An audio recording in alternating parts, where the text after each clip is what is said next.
Nobody wants to think for themselves anymore. Nobody wants to be in control of their own destiny because it's all too much effort.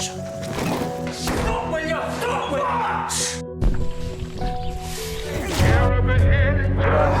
Smile, big boy. The illusion is we've never had so much choice, but the fact of the matter is we exert none. What's the alternative? Alternative? Maybe we should start doing things for ourselves, you know? Take control. I loved you not. You don't exist. That's your best chance of surviving. If you want to stay alive, stay invisible.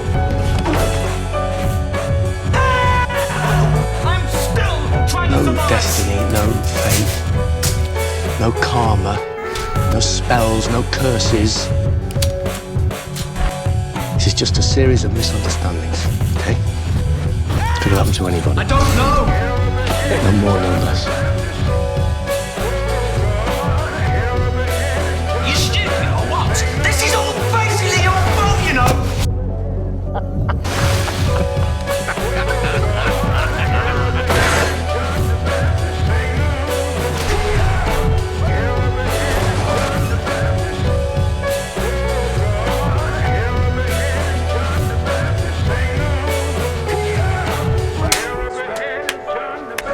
Well, the good news is that you're free. Bad news is that you're dead again.